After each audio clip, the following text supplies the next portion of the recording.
कैसे फर्क करेंगे? वाणियों से। संतों की वाणियां मीटर हैं। पहले तो नितिन जी मंत्र जाप जपने के लिए ही मना कर रहे थे। उन्होंने कहा कि ओम सोहम मंत्र का जाप नहीं करना चाहिए, केवल अपनी आत्मा को पहचानना है।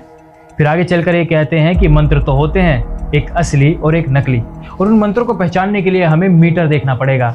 मीटर यानी संतों की वाणी। और संत कौन से? वही संत जिनसे कबीर साहब जी स्वयं आकर मिले थे। वैसे तो नितिन जी अपनी हर बात को खुद ही गलत साबित करते जा रहे हैं।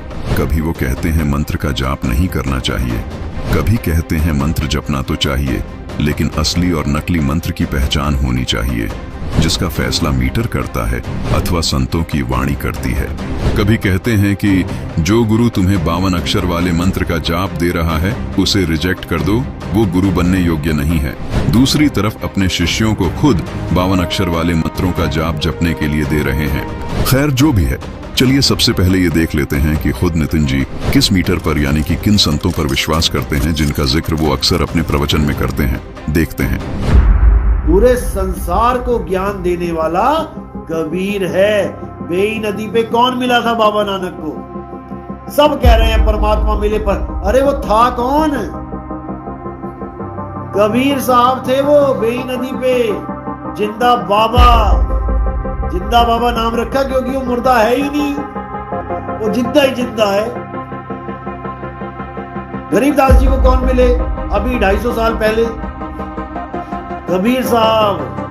धर्मदास जी को कौन मिले? कबीर साहब। नितिन दास जी ने कहा कि बेई नदी पर नानक जी को कबीर साहिब जी मिले थे, धर्मदास जी को भी कबीर साहिब जी मिले थे, और गरीबदास जी को भी कबीर साहिब जी मिले थे। इनका कहने का मतलब ये है कि इनकी वाणी सत्य है।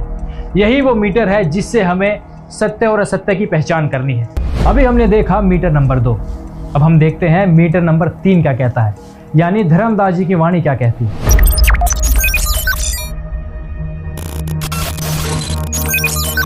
संत धर्मदास जी को नाम दीक्षा में जो नाम दीक्षा मंत्र दिए थे वे कबीर सागर के ज्ञान प्रकाश बोध पृष्ठ 62 पर लिखे हैं। ओ हम सो हम जानो बीरू, धर्मदास से कहो कबीरू, धरी हो गोये कहियो जिनका ही, नाद सुशील लखई हो ताही, सुमिरण दया सेवा चित्त धरई, सत्य नाम गही हंसाती रही। इस वाणी में हम साफ तौर पर देख सकते हैं कि कबीर साहिब जी ने धर्मदास जी को सतनाम मतलब ओम सोहम मंत्र जपने के लिए दिया था, लेकिन नितिन जी दूसरी तरफ ओम सोहम जपने को मना करते हैं, जबकि नितिन दास जी इन मंत्रों का जाप करने के लिए मना करते हैं। दर्शकों, ये बात जानकर मुझे बड़ी हंसी आ रही है। एक व्यक्ति अपने आप को संत कहता है कि मैं कबीर पंथ से हूं। वो ऐसी बेतुकी बातें कर सकता है? अरे जिन वाणियों को, जिन संतों को अपना मीटर बता रहे थे, उन्हीं संतों ने साबित कर दिया कि हमें ओम सोहम मंत्र का जाप करना चाहिए।